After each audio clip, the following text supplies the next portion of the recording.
And we're live. Yes, we are. We are here. Oh, Kelly, thank you so much for being with me today. Hi, Sarah. Sarah is joining us.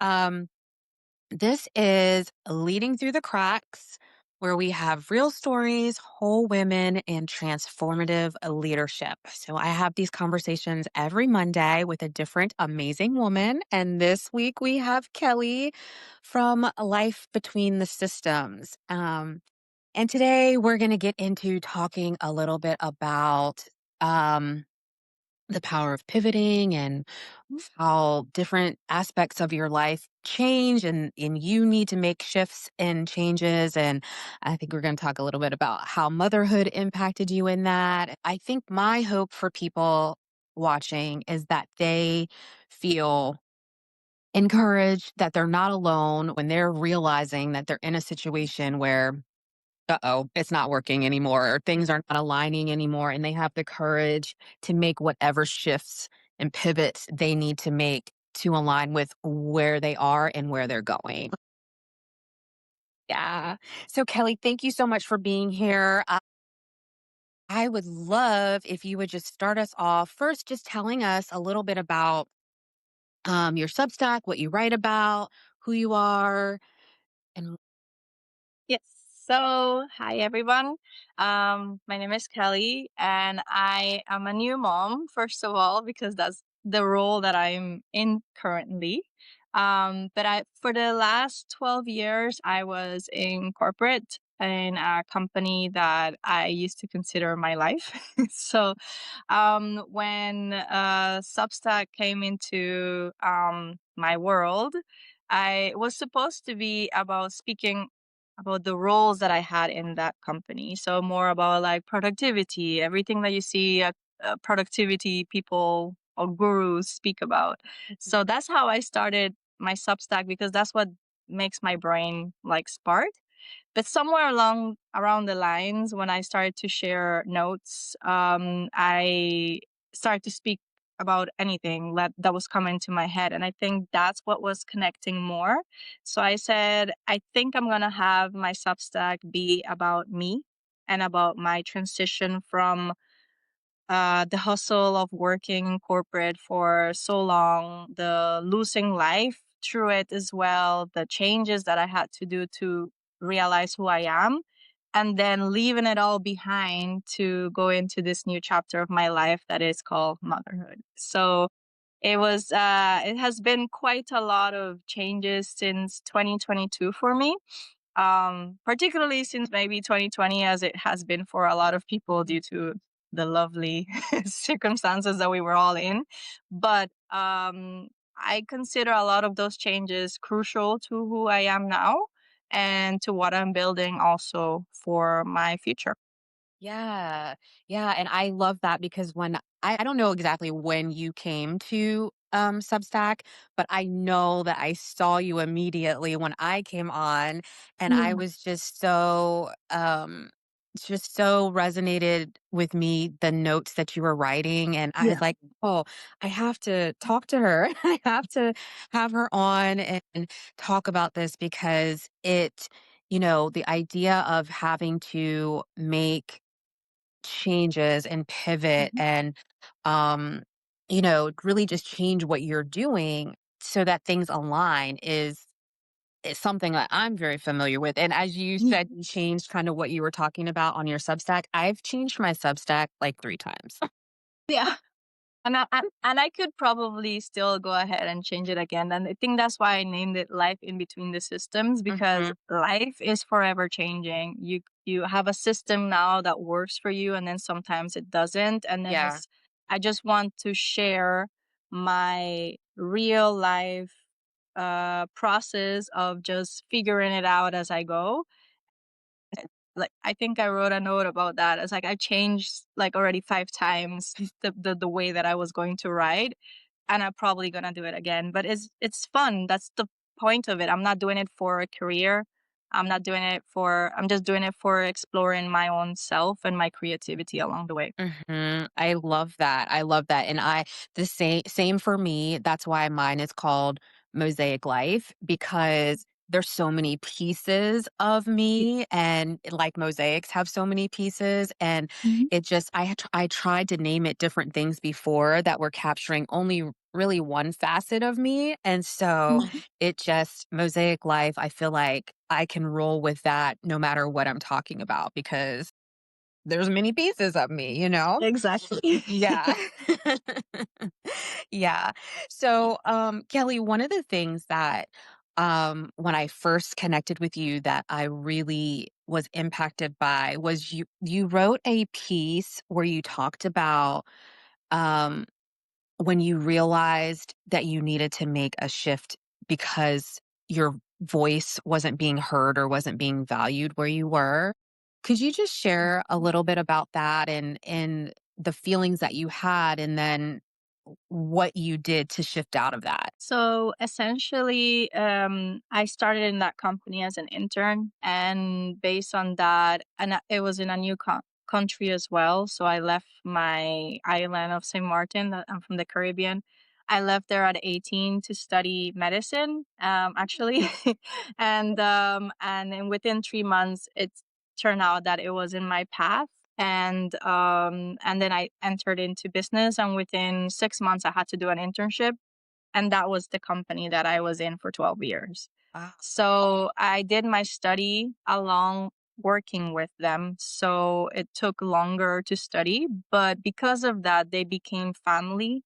And I think that's where the trap was for me also because being away from my own family, they became the family that I Mhm. had overseas. And as such, I gave my all, the free time, the extra time, because I got to spend time with people I like at that time.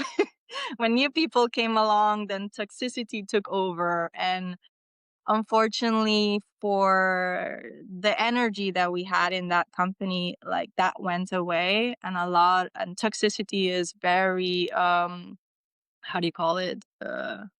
You catch it. Yes, So yes. we learned the Contagious. hard way. Yeah, that word is contagious, and we learned the hard way that because of somebody that came in and it was pure complaints all the time, then everybody started to complain, and the workload became heavier than the usual, even though it Mhm. was normal to have busy periods. But because of that, I had my first burnout, and I didn't know how to really understand what had happened. I felt like if I was given the task that I was given, that it was for a reason, that they trusted me with the work, that I was supposed to do the work. Mhm. So I pushed past it. I healed a little bit, I guess. My own way was like drinking a bottle of wine almost every other night or eating crappy food as well. And so, but I felt my health deteriorating, and somehow the event, because I worked in events, somehow the events passed through, and then the easier periods came along, and then you kind of forget that the stresses were there. Mm. About 2 years after, a lot of that was after COVID, so it was 2021, mid 2021. A lot of people were speaking about leaving. And in the beginning of 2022, 5 crucial members left. This was a company of like 35 people. So, but 5 crucial members of Mhm. operations left, which meant that it was pretty heavy on the company. And I ended up being one of the oldest members. So out of nowhere, I got the most, like, okay, Kelly knows it all now. So because of that period of my time, I was doing the role of 3 people, Mhm. probably more because we already were overpacked with our own roles, but it essentially was 3. And I decided that I got another burnout actually towards the end. It Mhm. came out of nowhere. I was in a team meeting on Zoom on Teams, and I started to cry. I turned off my camera and I just started to cry, and I felt it so hard that I asked for time off immediately that same day to be approved. And that was my moment where I was like, something's not it. This is not what brings me joy. I'm not healthy, mentally or physically. So that was my shift moment. And what came after was really like brilliant of myself, I have to say. Yes, I would say so. Yes. I don't know where it came from, but it came out of pain. It came out of the stresses and the struggle, and that's what I'm not opposed to experiencing the pains, because I think that's where my most genius ideas for myself, the pivots that I've gone through in my life, not only now in as motherhood, or leaving corporate or whatever that I'm doing currently, but I think since I've been very young, is those moments that have made me grow and continue to scale up and up into who I am meant to be. Yeah. So Yeah, I love that too. It's thank you for sharing all of that. And it reminds me of a situation of mine that was out of pain. Like I talk about this in my writing sometimes, but I was in a really bad car accident, mhm, and in that car accident, I literally hit a brick wall, like slammed into a house. And so, you know how we talk about our brick wall moments, you run into a brick wall, these barriers, things like that. Well, I literally ran into a brick wall. And mhm, I remember that during that time, I still tried to keep going. I still mhm, tried to keep up the same pace, the same schedule, the same type of like the same amount of clients that I was seeing. I was working as an intensive in home therapist at the time. And so that meant that I had to go to my clients' homes, their schools, taking them out in the community and doing therapy sessions all over the place, which meant I had to drive. And at that point, it was hard to even turn my neck, like all of these things. And I still kept going and trying and trying. And part of the reason was because the people that I worked for wanted me to keep going. You know, it mhm. was like, you gotta keep going, like, the who else is gonna see the people? And I kinda had that mentality until I kind of took a pause and was like, "Wait, I Mhm. my health is deteriorating, I'm eating like crap."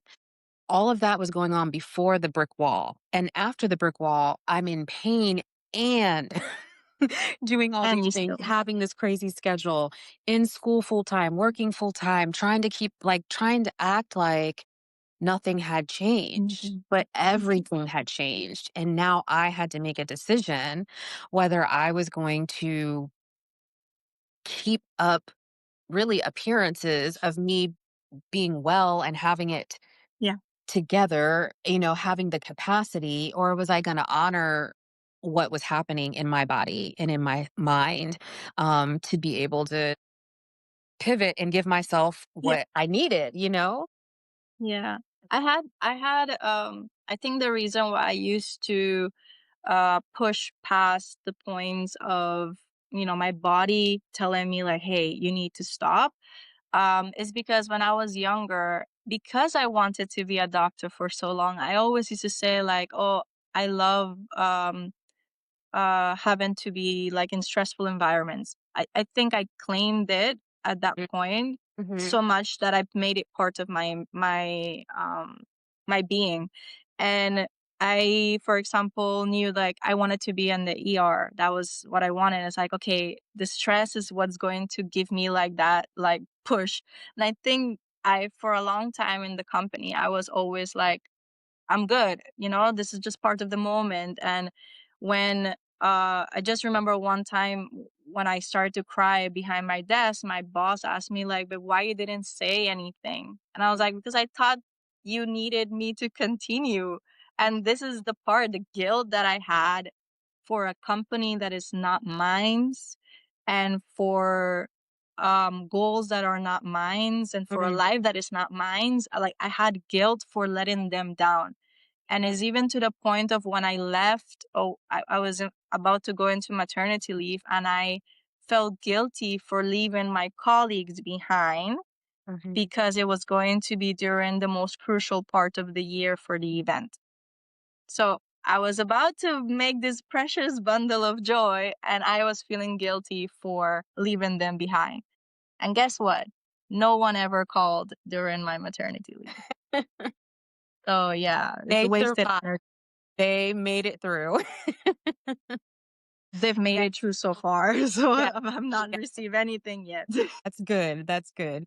And yes, we all do need a mind break, like Sunny is saying in the Yeah. comments, like, it's so important, and, you also raised a really good point when you said, back to your childhood, you wanted to be a doctor, and you kind of claimed this certain way Mhm. of being, and that's kind of like I did that too in a different way. I never thought about it that way until you just said that, but my childhood thing was that when I was 8, my dad was diagnosed with brain cancer, and, he was told that he only had 6 months to live by the doctors. Now, of course, my mom didn't tell me that at 8 years old. I just knew that my dad was sick and, that things in our house had to change, and so at that point in time, I became almost like a caretaker.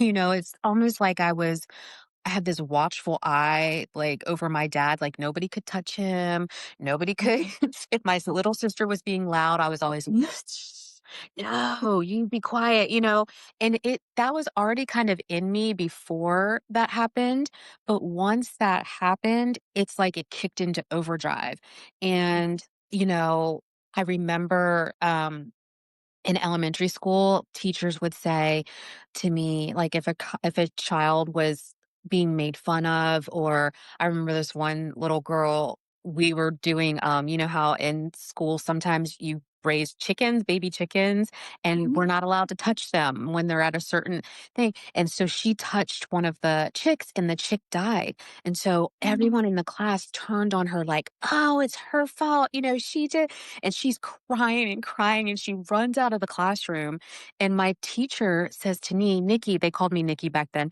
She's like, "Nikki, I need you to go talk to this little girl because I know after she talks to you, she's gonna She'll be feel better." Right. And that has stuck with me. I was in 4th grade when she said that to me, and it has stuck with me, and that is literally kind of how I operate. Like, if Yeah. somebody is hurting, or if there's something that's missing, or if there's a need that needs to be filled, I'm typically going to try The to fill it. you know Yes. I'm going to try to be the one that's encouraging. So when I had to leave that job where I got in the car accident, it took me a little bit to leave because I kept thinking of the families that I was leaving Mhm. behind. Like, oh no, I'm their therapist, we've been working on this. I'm just leaving them. But in Yeah. reality, they really weren't getting the best of me because I was in pain. So they needed someone who could be completely present with them and be the best therapist that was available for them at the time. And I'm like, oh no, I can't leave. And so it's like kind of thinking about what gets ingrained in us that causes us to stay in situations maybe longer And we than should. we should, or not even realizing that there's a shift that needs to be made. I think from that perspective is where I ended up actually deciding to shift also what I was doing in the company, Mhm. because I actually use what you just mentioned, that you were not being the best that could be for them, right? So I knew I was not being the best.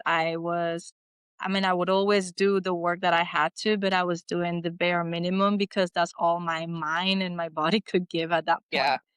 And when I sit down and I said, what actually brings me joy in my Mhm. day to day, was very limited answers that I was getting, like almost nothing. So the only thing that used to give me joy was literally when we think about brainstorming, and then when we think about new systems that we were applying.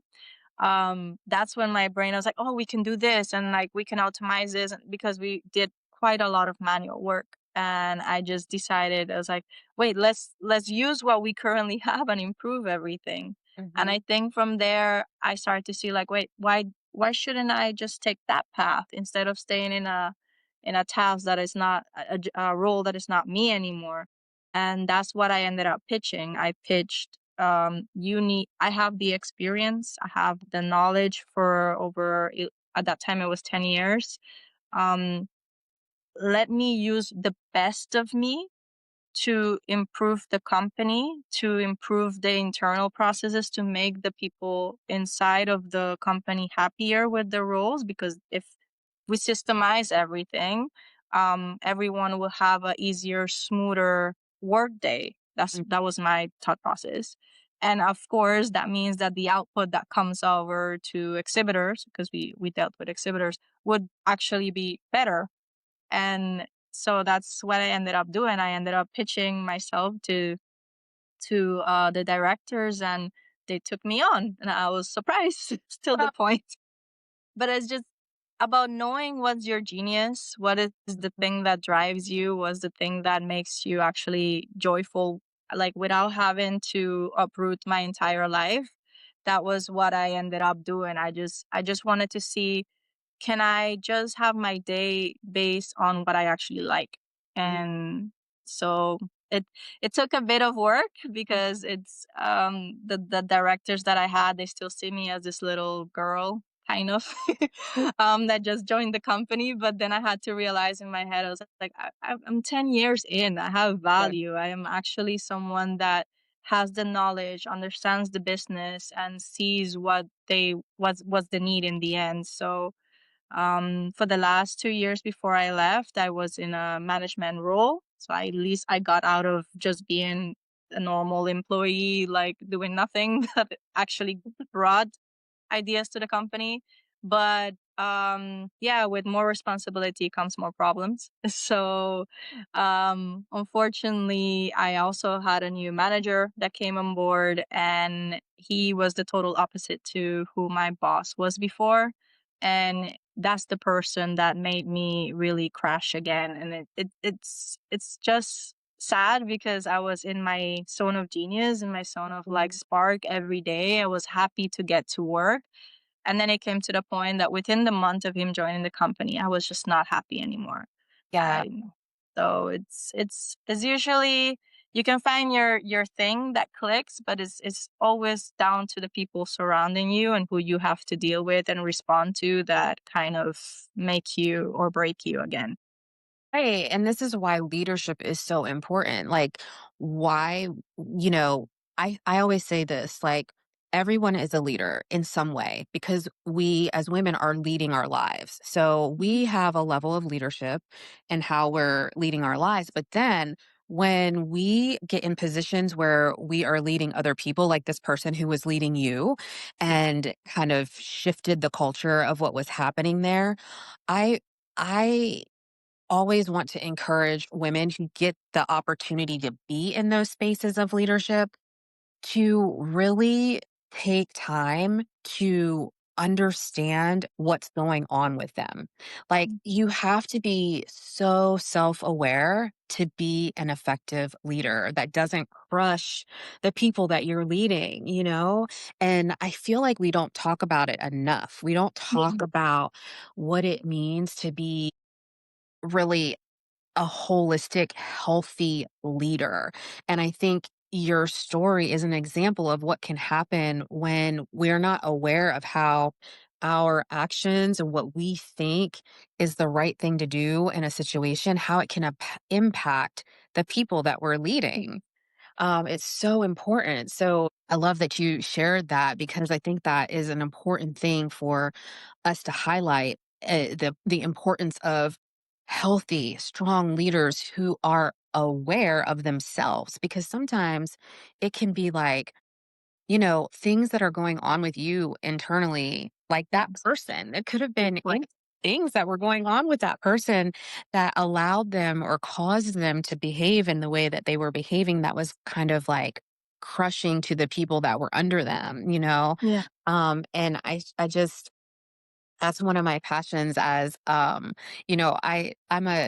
worked as a counselor and a therapist, but my Mhm. doctorate degree is in strategic leadership. And people always look at me like, that's so weird, Nicole. Like, how have you been a therapist for all these years and now you get a doctorate in strategic leadership? It's so crazy. But to me, it makes perfect sense because I'm It like, we leaders have got to be aware of themselves and come to a place of healing and wholeness within themselves so that they yeah. can be healthy leaders. Like, it makes perfect sense to me why I did. But to be honest, I because I don't know how to stay quiet. After I pivoted, I told myself I'm not gonna stay quiet anymore. I'm in a position where you're supposed to listen to me now. Like, I'm not arrogantly, obviously, but it's more about I have the experience, I have the knowledge. You put me in this position because I have what you need in order to keep the company going forward. Yeah. When this new manager, well, my director at that time, when he came on, he kept putting brakes on everything that I had. And I was like, "You're new here. I know what we need to do. Like, like listen to me, or at least let's work together so that you can flow. And I even know how to manage the managing director. So listen to me, you'll be better." Mhm. But what happened within 3 months is like, okay, we were keep clashing so much that I actually traveled from where I was living. I was living in the UK, and he was living in the Netherlands. And I actually traveled to the Netherlands because he suggested we should speak face to face. And I was like, I agree. And we sit down in a room, and I just let him know how I felt right away. And I said, you have a way of stopping every single idea by wanting to have paperwork and trail and everything, but you're stopping me from being able to be who I am. So I understand the need for paperwork. I understand the need for like data, but work with me so that I can give you that. But at the same time, don't keep stopping me. Like, doing this in a call because I am talking too much, or if I'm going too fast for his brain. It's like, okay, it's not gonna work. You're making me shut up, like internally as well. And we ended up doing an exercise where the company paid for it, but it's a massive test about who you are as a leader. So the colors, I know there's many tests like that, but I cannot remember the name right now. But I was on the creative sales, more people colors, the yellow, orange, something. And then he said that he didn't tell me that before, but he did that same test before, and he's totally opposite from me. He's the blues, and that's data, the structure, all of that stuff. And I was like, this is why me and you are like this. And from there we started a bond. I was like, I will work to give you what you need, but you need to be able to listen to me when I brainstorm, because I'm creative. I need to let it out, and you need to tell me then how to position it. That's what I need from a director. And it sort of worked for the year and a half after, but it he started to do his things on the side, and him doing things on the side to not deal with me is where it continued to clash. And yes, people can choose to want to work with people and learn new tools. And one of the last statements I said to him on my last day at that company was, me and you might have clashed a lot, but I do appreciate and I respect the things that you brought forth from my end. Because in other companies at the time, I didn't know if I would join another company, but in other companies, I probably would not be able to share what I had, because I have to now share probably data presentations or something like that. And you're showing me what I have to do first to make sure that I can speak to all levels. It took a lot out of me to say it, but I told him, like, I still appreciate the efforts that you had with me. Beautiful. I love that you did that. I'm sure it took a lot, as you said, but that's the thing that I was kind of talking about earlier with like the kind of leaders that we are Mhm. and being self-aware and you chose to call out something great in him that you saw, even though there Hmm. was conflict and there was struggle and, all of the things. And that is really the signs of a good leader, you being able to do that. So thank you for doing that. And Yeah. thank you for that example. It's great. So, one of the things too that we haven't talked a lot about is, once you left and the reasons for leaving and all of the things like that, you also now are dealing with a sweet little baby. Yeah. And, how that impacts your ability to show up every day and how you're functioning in life and business right now. I'm sure there have had to be lots of pivots Yeah. and changes happening. Like as we were talking even before we came live, like it was an interesting morning Yeah. It and was. for both of us. But yeah, motherhood is an aspect of leadership too that, whether people are working in corporate roles or leading a business or just leading their lives as they're being moms, Yeah. motherhood impacts so much and we have to make decisions now that um impact other lives. So how has becoming a mom again impacted you? So for me, my daughter is my first actual child. My partner has two kids that they are with us. So basically, the sole provider right now for them because he is out at and traveling. So I have now already had the experience with the two their two boys. I already had the experience to be with them and to sort of shift my entire way of being. I have ADHD as well. So Mm, just as they came into my life, I was starting to figure that out and understanding myself and put in a little bit of things around that could help me get better at my productivity. It was also the same time that I was starting a VA business, so a virtual assistant, just to mm, get a little bit of income on the side. And it was also the time where I was trying to figure out my health as well. So I found that I had PCOS. So everything was every at the same time. mm, um, and that pushed quite a lot out of me to try and figure out how to do my job. So the stresses of the job were also happening. But somewhere along the lines, especially at the time where I had pitched for the new role and I actually got it, it was a summertime and the boys came to live with us permanently. mm, So the same month that they came is the same month that I actually started my role permanently. So yes. so basically it's like again another on top of everything. But because of those moments, my role just actually became a little bit more efficient, and I gained the value in myself to say like, my family needs this and this, and the job can wait. But when I had my daughter, when I was actually pregnant and feeling this life coming into this world, it was the moment where, a lot of the things that were happening in the company just didn't matter to me anymore. Mm, And it was very interesting because it was always heavy. And even though I did still feel the guilt for leaving them behind, within like 2 weeks, I was over it, particularly. But essentially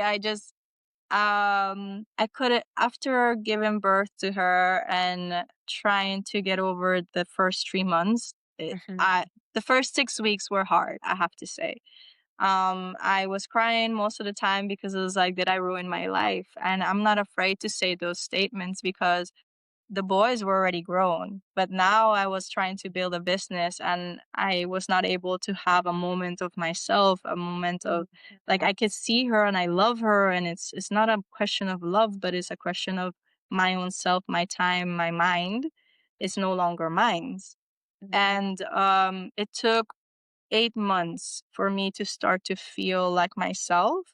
And on the ninth month was actually when I think that was my first month in Substack. And I think by writing and sharing and talking to people is where I started to like find myself a little bit. And I wrote a post about that particularly because I just saw myself in the mirror. I was like, whoa, I'm there, I'm here. Like, yay, I'm Yes. finally here.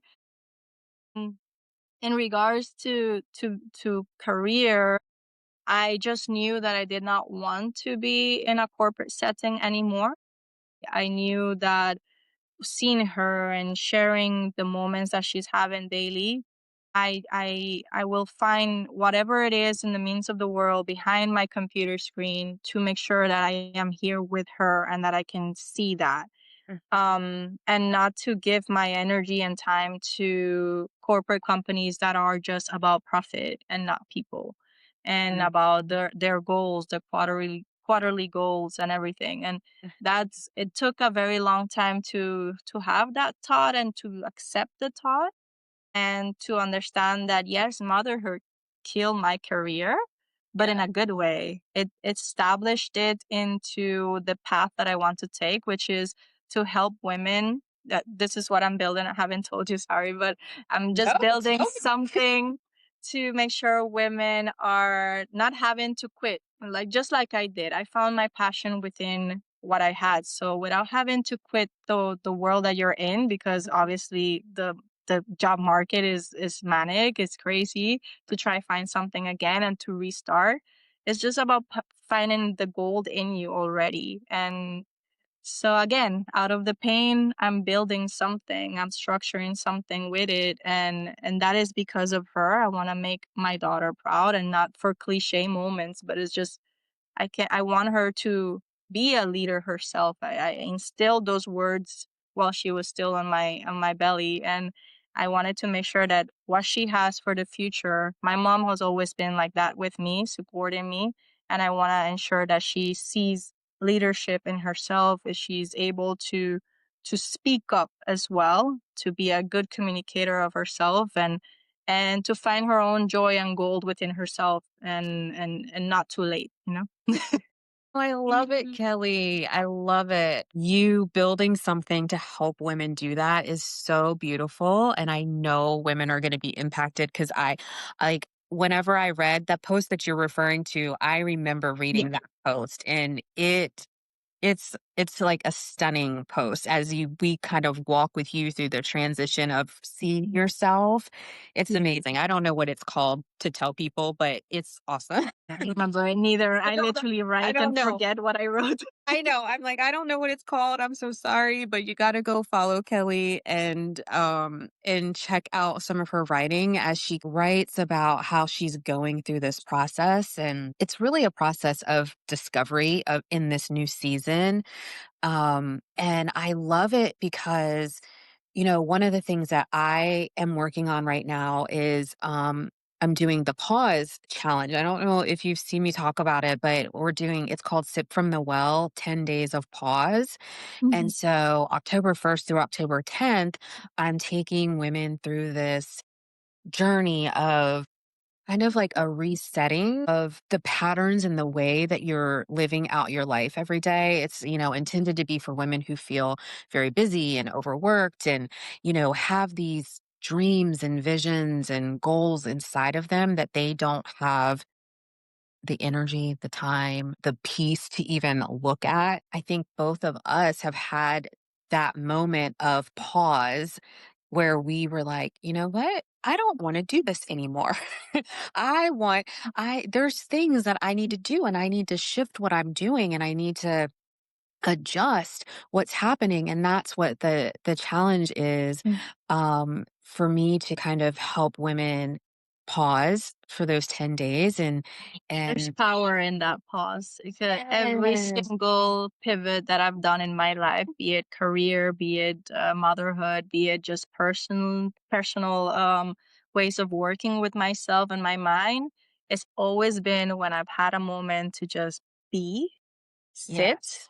Mhm, and understand where I'm at, what mhm. pain, what suffering, or what stresses am I feeling, okay, how do we improve it? How do we make it better? How do we use it to actually be better for ourselves? Because Mhm. people think that you just have to ignore or stop thinking about the bad. But it's like, what about if you just use the bad? Use that momentum and be so pissed off and frustrated about what you're experiencing that you actually find creative solutions to get out of it. And I think Absolutely.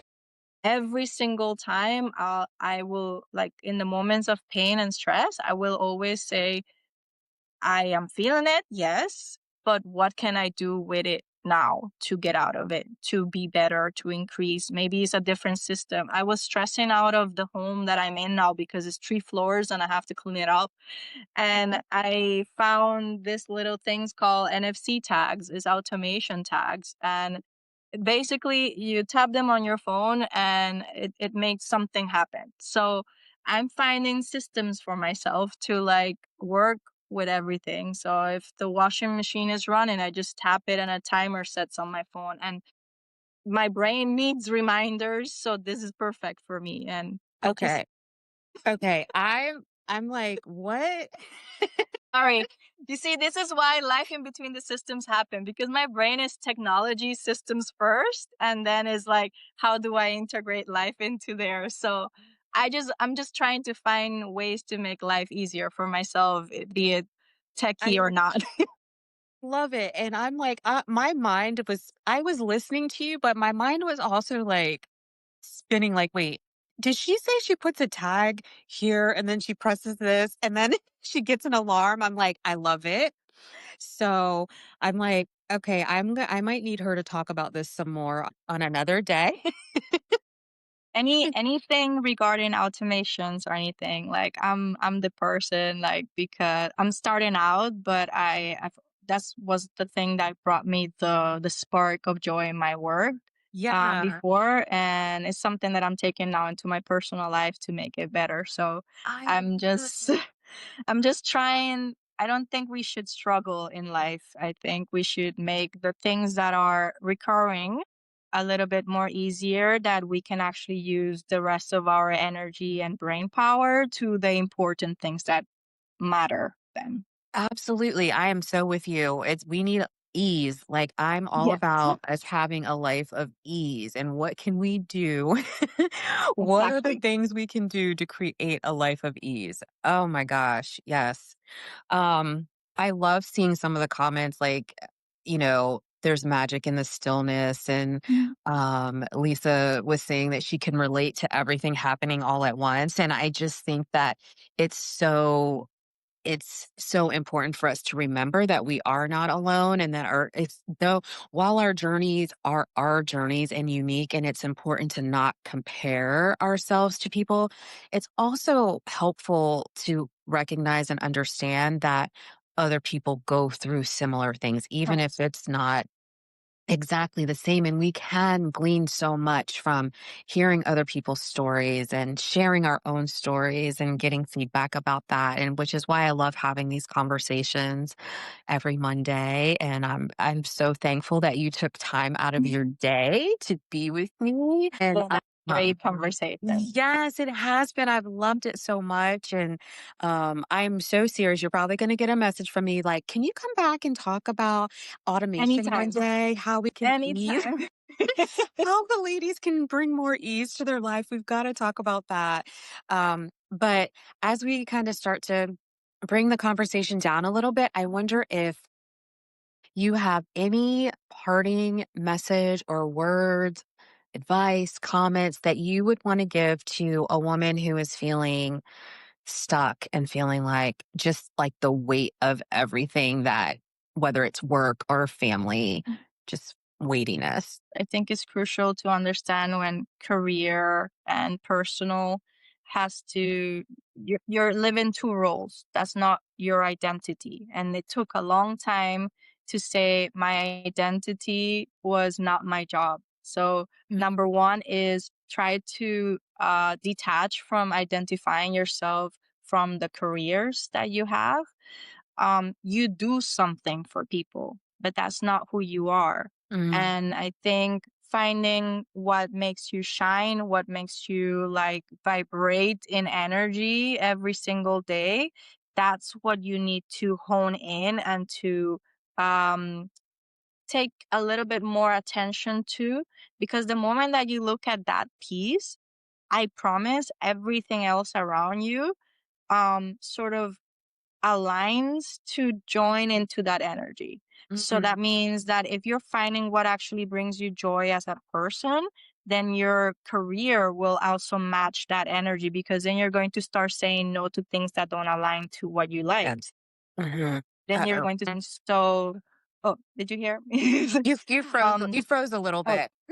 yeah. It's just basically like you're also going to align to people that don't align to who you are. So just make sure that you're finding yourself, make sure that you are seeing who you are first, and then everything else will follow into that path. So I think that's my best message. Do not leave yourself behind, Mm, and do not leave the thing that brings you joy. And if you don't know what brings you joy, then it's time to take a moment of stillness, to take a moment of pause, and realize it's like, okay, what is it? Because I'm not the same person I was 10 years or 5 years ago. So mhm. what is it that I need to do and learn now about myself? Do I need to take a course about something that maybe sparks me joy? Yeah. So let's trust in who we are. And if you don't know it, it's time to go and learn. That's the person that you need to learn. Forget everything else. Find 10 minutes a day to just, if it's writing, or if it's just voice messaging with Claude or Chat GPT, it helps. So it's gonna It say it it does. helps. It does help. So just or just like speaking into a video into your camera in the middle of the night, because when you're speaking without any need to have a timer or anything of the sort, you start to hear what it is that you need to hear for yourself. Your subconscious mind will tell you what you need from you. So That's beautiful. there's a lot of points there, but I hope that And makes I sense. loved everyone. I loved every point, and I just wanna follow it up with saying that, you know, finding I love what you said about not leaving yourself behind. Like, this is probably the heart of my pause message. It's like, we need to stop abandoning ourselves. Yeah. And we do that so often when we throw ourselves into um, Every role that we have in life. all the Mm. roles, all the expectations, we begin to abandon who we truly are inside. And a lot of times when we do that, because I coach women on a daily basis, when I ask them what brings you joy, they don't know. They're No. stumped. They're like, I really don't know It's a anymore. It's question. You would think it's hard. an easy question, but it's not. It is You not. forget who you are, Yes. what you like about yourself anymore. Like, and I saw this. It came from a post that I saw sometime recently, but it was the person was asking someone who you are. Like, and it was such a difficult question because it she kept saying roles. I'm a mother. I'm a daughter. I'm a friend. I'm a carer. Those are roles. So who Mhm, are you? I'm mhm, still trying to figure out that mhm. statement for myself. I'm still trying to Yeah. figure out like what brings me to me, like who I Mhm, am, Kelly. And my mhm. mom used to tell me, but she's actually there watching live too. My Oh, can we see Jasmine them? is my mom. So my mom used to say that from very young age, I used to say, I am Kelly. Yo soy yo. That was in Spanish. I am me. I am Kelly. That was my statement as a very young little child, 6 years old. That was my statement. And I think that's power enough. I don't need it to be a title, and I don't need it to be anything else. It's like I am Kelly and I bring my own gifts. As a whole, the person that I am, this is the gift. Me being Kelly is the gift. That's it. Love it. I absolutely love it. And so that's what your mom had you say? Is that what you said? No, I Oh, said it. She used to tell me that I said whenever she would say like, "Oh, you would be this, you'd be a doctor, you'd be whatever." I used uh-huh. to say like, "No, yo soy yo. I am me. I am Kelly." That was Ah, it. That was me as a little kid. Always used to say, "I am me," and that always go back to your childhood. The messages are there because yes, it's so it's, true. it's It's so literally always when you trigger backwards, you yeah. start to see a lot of the things that you need for now. Like I'm now 33 years old, and a lot of my things that help me now to understand my shift in life has Mhm. been based on the ideologies that I had at that little age, but Yeah. about how I resolved things back then and yeah, look me now at 33 is like what can I use from that little child that got me to where I am now. So I am me is enough. I love it. Oh my gosh. I think I mean, what else can we say today? I think we can just Kelly did a mic drop. I am me. You guys are you. And I want you to pause today and consider Yes. that. Like, I really, like, seriously, I want you to take a pause. And, sometimes we consume so much information. We listen to people's lives, we read all of the articles, we're on the Facebook, TikTok, wherever we are, just Mhm. consuming so much information. And sometimes we don't leave room to just consider the information that we've just heard. And I Yeah. think this is a really important thing to consider. Like, who are you? Have you been abandoning who you are for the sake of expectations or roles or whatever else? And so I hope that you will take that pause at some time today, this week, and really truly think about that and remember I am me. like remember that. It's beautiful. Yeah. But thank you so much, Kelly, for being with me today. And everybody who's joining, Kelly's mom and Crystal and I miss you. Lisa. I love it. And Jamie. I'm trying to see all the comments. I I love it. Yeah, someone is saying that they forgot who they were after putting themselves to the side and is now finding themselves again. Like that is so thank you for sharing that, Jamie. That is I mean, we do that, right? And so let's Thank just all of us yeah. today take a moment to commit to the pause and remembering who we are and to stop abandoning who we are. Correct. Yes. So thank you. Thank you guys for being with Thank me you so today. much. Thank you, Kelly, for being here. It's been amazing.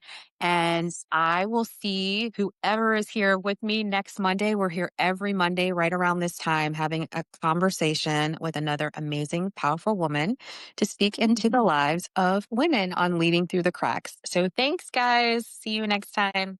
Thank you, everybody. Thank you, Nicole.